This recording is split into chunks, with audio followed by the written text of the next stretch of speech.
web transforms us.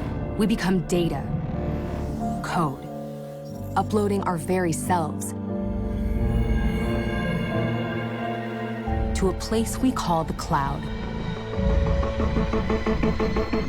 But this cloud is grounded in hardware, a chaos of code. But with the right tools, you can find the signal in the noise.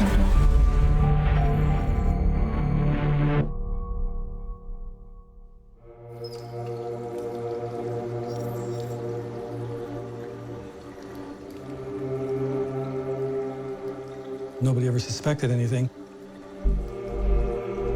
I was a newspaper editor. I coached.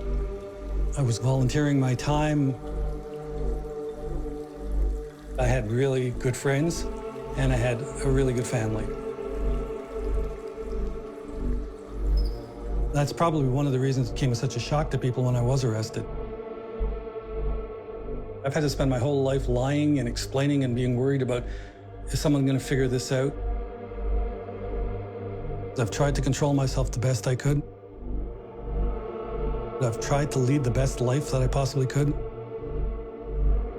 I know that my life would have been different, not wonderful, but at least better if I'd never gone on the internet.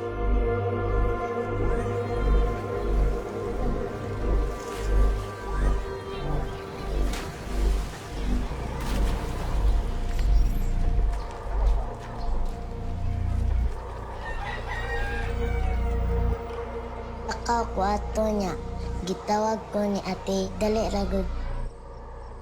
Unsa man, wa ko katubag ato kay.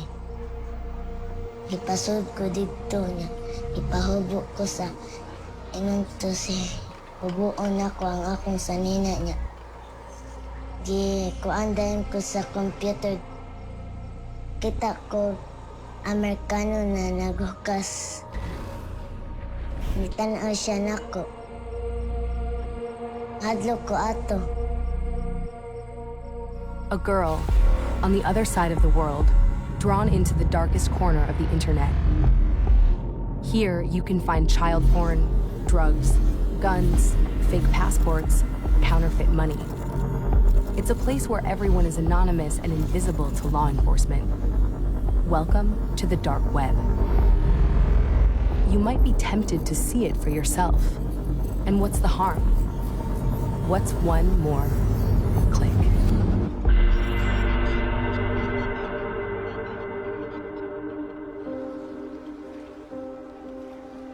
Here, there is no jobs. Dili yun siya pang sustainable. You can earn 3,000 a month making a robe. But if you show your body, 3,000, 5,000, in one show, in 30 minutes, it's easy. Child cybersex. It's an epidemic on the island of Cebu. Kumusta naman ang iyang pag-eskwela? Okay. Jonah Nunez, an outreach worker for the NGO Forge, is fighting it door to door. Even the little boy, even the little girl, they know already what is cyber pornography. It's a show. To remove your clothes, to show your body to the computer, to the internet. Una, ang sad ani, na ay parent ug ang iyang anak, ang parent maoy magdo. Kung dili gani, unsay ipabuhat sa bata taptapan. Unya, sex niya, unya mo to'y picturan. Patila ang organ sa bata. Naabak atong tayo mga nahitabo to o giingnan ra ka niya? Naa. Naa ka. Tinga mang isugot man ka nga mahitabo to. Tungod sa among kalisod nga katong time wagid may ipalit og bugas.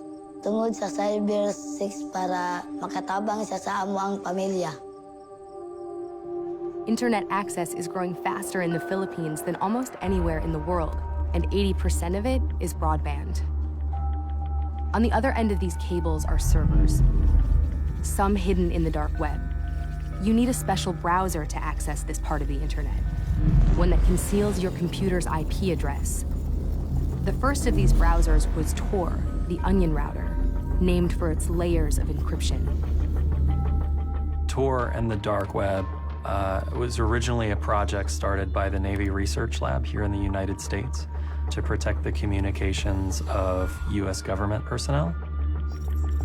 Greg Virgin spent 8 years working for the NSA and the Department of Defense. Later, with his own cybersecurity company, he helped to make Tor a useful tool for political dissidents abroad, giving them a safe way to communicate without fear of reprisal.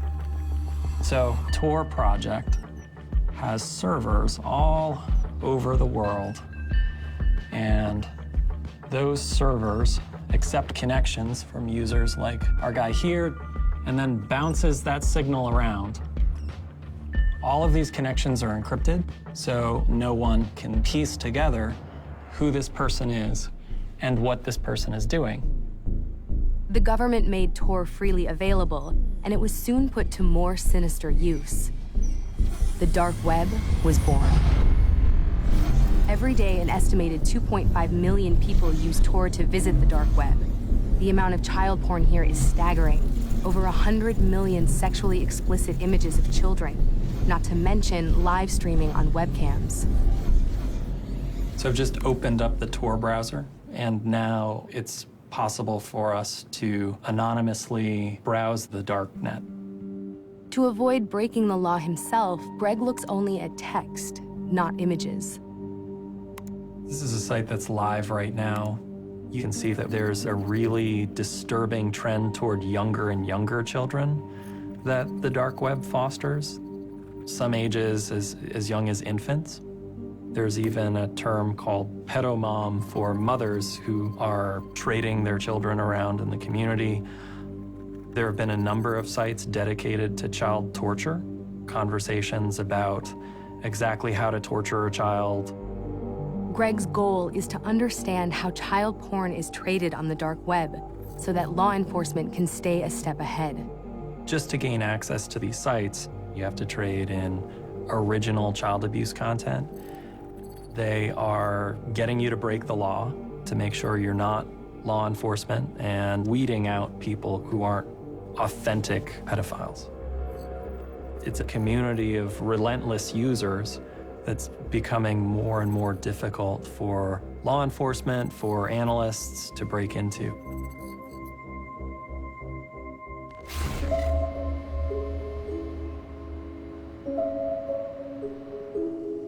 Are you holding Winnie? I am holding G.I. Winnie. No, Joe? I'm holding Winnie. So sweet. Yeah, who knew? Yeah, well, that's a sweet picture. Yeah. There's one little finger sticking out there. I think I started having feelings of sexual attraction toward children probably when I was about 15 or 16. I can't explain the attraction. All I can tell you is I wish to God I didn't have it. I watched child pornography and searched for child pornography every night. I looked at pictures of children who were nude, and yes, I did look at pictures and films of children in sexual acts with other children and with adults. David says he has never had physical contact or webcam sex with a child. He was arrested in 2012 for possessing child pornography and for buying it on the internet. The feelings are overpowering. It runs through your entire body. The power of that addiction trumps everything. The only two things that would stop me from looking at child pornography was being arrested or dying.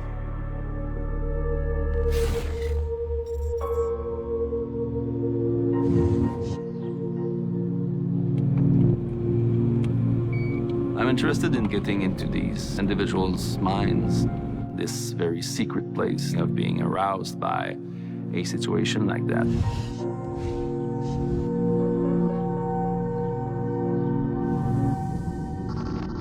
At a high-security psychiatric hospital in Montreal is a dark room known as Le Cave, the vault. Here, Patrice Renaud and his team of psychologists probe the innermost thoughts of convicted sex offenders. We start by installing the EEG cap. We then proceed with the stereoscopic glasses, in which we have a built-in eye tracking device. We then ask the subject to install himself the penile gauge, which gives us an idea of the tumescence, that is the level of erection that the guy presents at every moment during the procedure. We then present a series of animations and virtual immersion that brings the individual back to a state and a place that brought him to offend. Children are playing in a nearby pool, and you notice a little girl about 8 to 10 years old who is walking away from the pool toward you.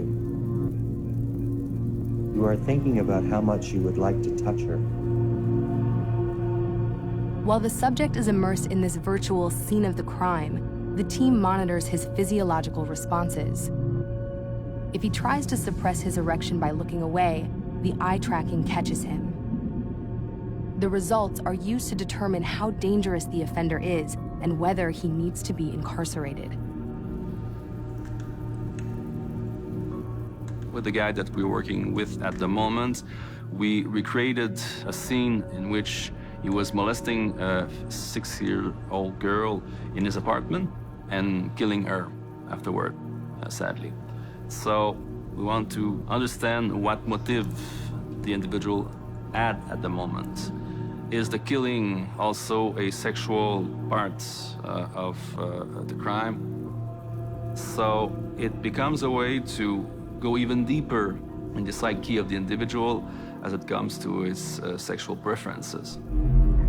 An estimated 1% of men are pedophiles, meaning that their dominant sexual attraction is to prepubescent children, even if they never act on it. Many psychologists see pedophilia as a deep-rooted preference that can't be changed, only managed.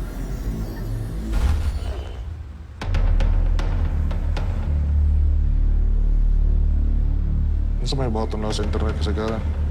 Kuhan sila, shusho. An undercover investigator with the Children's Legal Bureau, a Filipino NGO, is meeting with his informant. Sa may kasagaran may tabuan ni Shusho. Ano mang gitawag nila tusam? Unsa man ang magtusam? Silang duha ka babae, magduwa sila. Duha ka babae. Iyang banan sa may button. Oo, sila. Ha? Kuhan po, magbuhat silang duha, magtiayon. The couple is allegedly abusing their own children on webcam for foreign customers. These are photos from the case file. The older daughter, age 12, and the younger one, age 10. Unsa na ikanang schedule nila? Nanananig ko, naong nabitang gabi, buntag na dito at. This is where they started conducting cyber sex operations. The people around the area notice us, so we have to be very careful. Unsa man to katinood nga na-report sa mga tagi padua sa mga. Pasaya ha, o tinod dito to. Ako ang dito sa una sa YouTube. Na-upload to? Oo. Unsa klase nga duwa? Kanang kuptan, Through cyber sex, they earn a lot of money. They bought a car, Kia Sportage. Nag-recruit pa na sila mga kuhan. Kana yung So, posibilidad na pagtinapod. may posibilidad na get-upin na nila. They're using the convenience store as a front that is the source of their income. Marukoy na sila kay kuha magka-standby na sa ubos. Kanilang mga lookouts, yung binayra na nila. Oo, karoon na may CCTV sa ila. No? Wala na siya nagdura sa imo. Wala mo tingali. Ayaw lang pala. Aw, dili lang ko pong wala ka. Ayaw lang pa dool-dool. Continue lang itong monitoring. Yeah. Tawag lang ilang text ka na, hindi ka. Ako lang manto nimo. Look at these guys. These guys are also monitoring. They are looking at us. Okay, so should we keep going? Yeah. Let's go. The subject is looking at us. She already noticed us. She saw us. Yeah. There was a time that the subject chased me by using his motorbike, so that's why I'm afraid. And there were reports that the subject has a gun. So for my security, it's very dangerous for me to go outside the van. So we should not It's get not out. advisable to get out. Okay, so we should not get out. Yeah, we should not get out. Okay. Abort.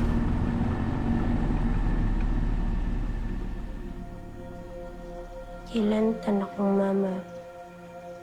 Then, ato nga tayo wala may kwarta. Namo kong ato'y amiga din. Ang iyang ate may ning ato.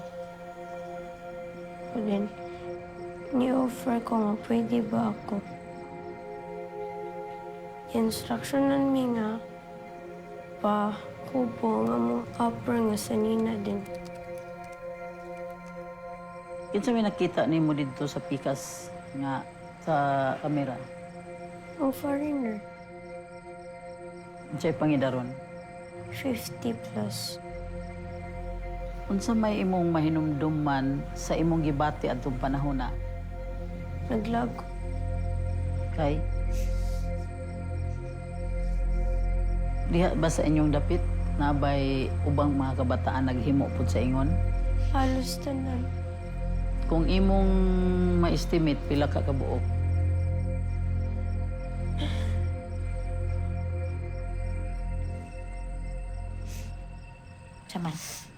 Saman imong isulti. Nakuot man balik ako tugante.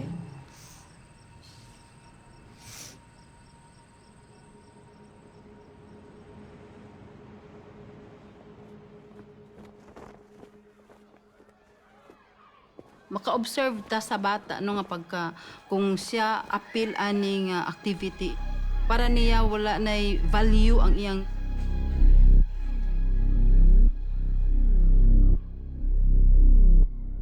bisan gani sa eskwelahan kay kada bang murag tulala siya wala siya sa sarili ba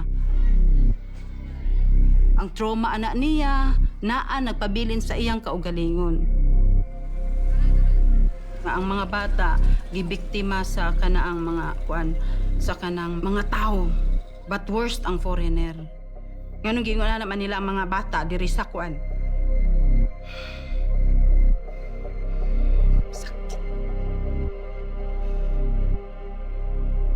I hate foreigner. Nganong gingon naman nila bayran raman nila ang mga bata.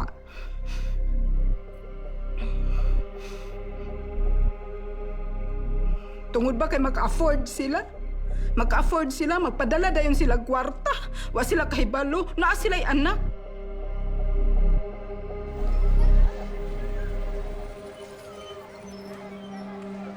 Sila mismo, mga Amerikano, mga unsa pa na din nga nasod. Sila ang nagbiktima sa atong mga nasod. Mauna karon ang atong buhaton para magtinabangay pagsugpo aning numero unong problema sa atong katilingban. Kung dili ta magpakabana karon, unsa may mahitabo sa atong mga anak. Children are not for sale, mga bata, dili mo baligya. So, unsa kahay mahimo sa kaning technology, labi na sa kanang mga tao nga nag-discover ani, sila pud unta na mao'y mubuhat nga ang pag-control aning in one click. My name is Sweetie. I'm 10 years old. I live in the Philippines. Every day, I have to sit in front of the webcam and talk to men. They play with themselves. They want me to play with myself. But what they don't know, I'm not real. I'm a computer model. Sweetie was the bait in a global sting operation conducted by the Dutch NGO Terrorism in 2013. As soon as I go online, they come to me. 10, 100, every hour. So many. Sweetie fooled more men than anyone could have imagined. Over a 10-week period, more than 20,000 guys offered to pay her for webcam sex. 1,000 of them gave up personal information from 71 countries. If you think that's a lot of customers, consider this. Sweetie was only introduced in 19 chat rooms, but the FBI estimates that there are over 40,000 chat rooms where at any given moment, 750,000 people are looking for child porn. The original Sweetie was controlled by 4 researchers in an Amsterdam warehouse. Sweetie 2.0 will be able to generate her own dialogue and carry on thousands of conversations at the same time, but only if she can gain access to the heavily encrypted sites where child porn is traded. Sweetie may have evolved, but the dark web is evolving faster. At some point, doing the investigations is going to become too hard. I don't feel that there's a way around the encryption, and I do honestly feel that it's only a matter of time before we have very private, very inaccessible sites that perform very well and give this particular class of consumer everything that they need. I would say it's moving twice as fast as some of the trends in cybersecurity. I think we've only got a couple more years. As a sting operation, Sweetie was not entirely successful. Europol warned that some judges would consider it entrapment. Of those 20,000 men who took the bait, only 6 have been convicted. But there's no doubt that Sweetie helped raise awareness about child cybersex.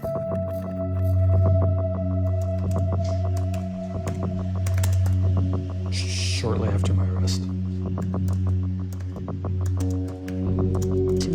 Since my arrest. Okay.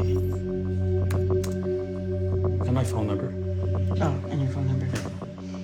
I was released on the conditions that I couldn't use the internet or have a computer in my home, and that I couldn't go anywhere where children would congregate, like parks or recreation centers, swimming pools. When I was looking at children on the internet, I hated myself for doing it. I knew it was wrong. I knew the children in child pornography who had been abused, and they'd suffered horrible consequences for the rest of their lives. Sometimes I would just stare at these kids and wonder, like, you know, where are they now and what horrible things they've gone through in their life. You think about it sort of in the abstract, but it doesn't stop you from doing what you're doing. Psychologists call this dissociation. A screen allows you to detach your real self from your online behavior and create an alternative reality where social norms no longer apply. I'm not defending looking at child pornography, but if people weren't producing it, we wouldn't be looking at it.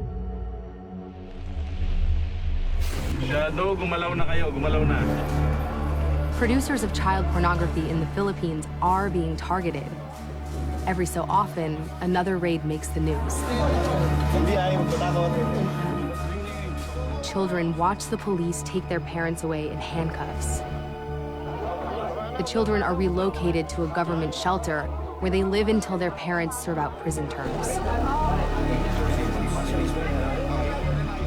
But fighting child cybersex at the source is like fighting the heroin trade by spraying poppy fields. If global demand is strong enough, there will always be people eager to meet it, especially in poor countries like the Philippines. For over 2 years, the Children's Legal Bureau has been trying to get the local police to arrest the couple allegedly pimping their own children. No action yet. The search warrant was not being applied. But all of the people in the Barangay Suntungan knows that they were involved in cyber pornography.